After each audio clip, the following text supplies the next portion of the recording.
unusable sidewalk, and it had a tree in the middle of it. But yet, it hasn't been fixed by the city. It's 421.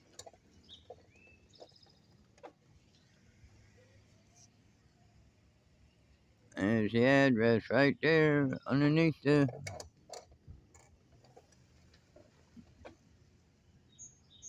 There it is, 421 by the door.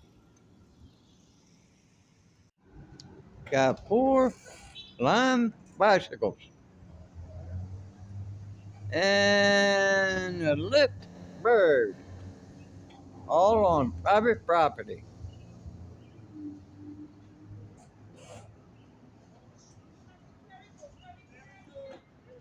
We will return education back to parents the way it should be, the way that it was. And that's what we're going to continue to do here in America. I think this is this is one of these moments that forever changes the course of American history. You're going to see schools go back to affirming American exceptionalism, talking about Judeo-Christian values and the role it played in American history, focusing on the basics like reading, math, history, and science, not all this woke ideology. This is huge. We couldn't be more excited. President Trump has really opened the door to getting America great again by getting the federal department out of education. State Superintendent Ryan Walters, Oklahoma is at the forefront of this fight. Keep up the great work. God bless you. We'll see you again soon.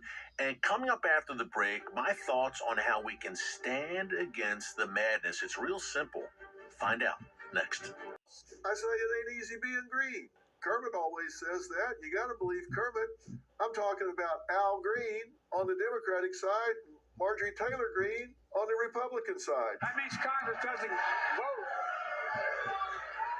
Am I talking politics? No, I'm not. I'm talking about human behavior. Here are two people, one on each side of the aisle, disrespecting our country, disrespecting the office of the President of the United States. And I don't care whether it's Trump or Biden. Don't disrespect the office of the United States of America. The push to eliminate the Department of Education. Donald Trump just basically had a photo op today. He didn't dismantle the Department of Education. It has to be done by an act of Congress. I would like to have an NBA or NFL of teachers, the most extraordinary teachers, teach the entire country. Who would run that? The education department? Is that a good thing or a bad thing? You might really be surprised, my opinion on that. Attacks on Tesla. You're going to be really surprised at what I tell you about that. Harvard's free tuition. Is it tuition for education or indoctrination? We're going to talk about sports. Josh Allen, the quarterback of the Buffalo Bills. Not a fan of the Buffalo Bills, but I'm going to talk to you about the mindset of a winner. We're going to talk about how he went from hayseed to hero.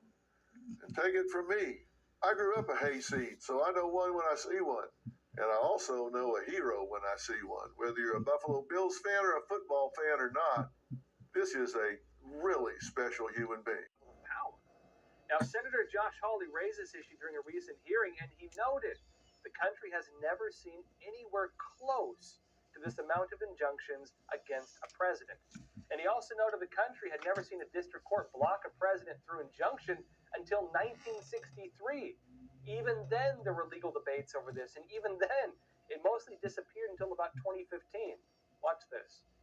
So 1963, so the Republic is 200 years old almost by the time we get the first district court issuing a universal injunction binding parties who were not before it. And even then, as you just alluded to, then there's this period of quiet where they're really not issued until the 21st century, until the 2010s. Is that correct?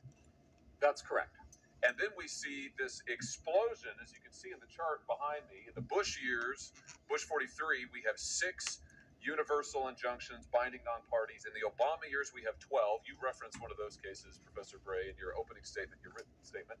And then under Trump in his first administration, 64 universal injunctions binding non-parties, 14 under Biden, and now 15 under the second Trump administration in 1 month alone. Now, on that point, Republicans are looking to challenge the use of injunctions by district courts against Trump.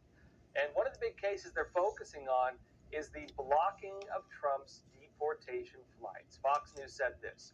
Democratic lawmakers are claiming a D.C. Circuit Court judge's ruling blocking the Trump administration's deportation of suspected Tren de Aragua gang members is a rightful part of separation of powers. And as Republicans say the judge overstepped his bounds and that they are moving to ensure such an occurrence does not happen again. And they note, in light of these developments, the House Judiciary Committee is expected to hold a hearing early next week looking into the issue of activist judges. And it notes as well, Representative August Folger, a Republican of Texas, told Fox News Digital that in addition to the hearing, House GOP members are also considering a bill to address the issue. He said, quote, "I think the administration is doing the right thing by fighting it legally," he said. "There's a good bill that we're considering, so we'll be looking at that next week." Trump, on his part, has been asking, well, look, if a judge can just do this, what is the president? Why even have a president? Why have elections when unelected judges have more power than the president of the United States? Now, look, on the other side of the argument, you could also say that, the accusations Trump is also issuing executive orders at levels that, presidents don't normally use. Trump has been signing executive orders almost every day. And we've seen some presidents, aggressively use executive orders, but not on this scale. It was actually very common under the Obama administration, for example. And at that time, it was Republicans who were very critical of his actions. They were basically saying that, the president is ruling by decree. And the point of injunctions is that if a judge believes the president is acting outside the law or the Constitution, they can put the notes here. It says, however, it is facing pressure from European capitals to protect national interests. France, for example, is concerned about the impact on French wines and spirits if the commission targets American bourbon, suggesting that, again, targeted tariffs, retaliation from the EU may result in things that affect individual member states, not necessarily the whole EU, like French wine, for example. It notes that the Prime Minister of France described proposed EU tariffs on Kentucky bourbon as a misstep after meetings with the French cognac industry. It notes as well that EU officials have not ruled out retaliatory measures on services from the U.S., such as suspending intellectual property rights. In theory, retaliation, they say, targeting U.S. tech companies, banks, financial service providers. Some would argue they do this already by fining American companies every single year, which, again, won Trump a lot of big support from big tech, including Mark Zuckerberg during the elections, because they're telling Trump, look, these countries are effectively, destroying our businesses. America needs to do something back. These are unofficial tariffs. In other words, they already do this to us. There are also some moves from within the United States to push back against Trump's tariffs. Now, these are mostly coming from Congress. I'll be talking about this more after we come back from a quick break. Very long time. He credited shoppers rushing to beat the tariffs. Why are all our Now, manufacturing 25% overseas? levy on imported cars will kick in from April 3rd. And this is very modest. And what we're going to be doing is a 25% tariff on all cars that are not made in the United States. If they're made in the United States, there's absolutely no tariff.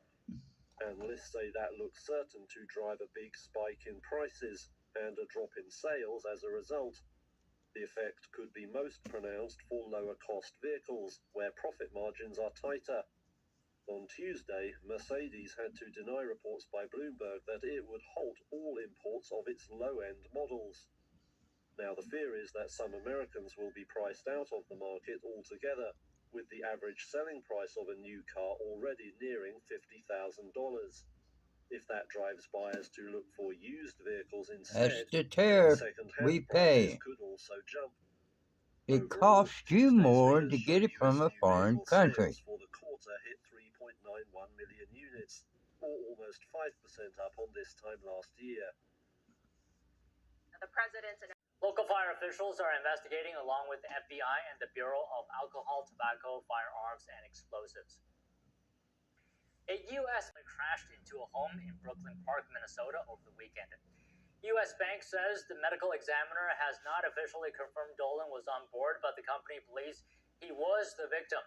The aircraft was a small executive transport plane capable of carrying 6 people It struck a home, setting it on fire around 12:20 p.m. local time on Saturday.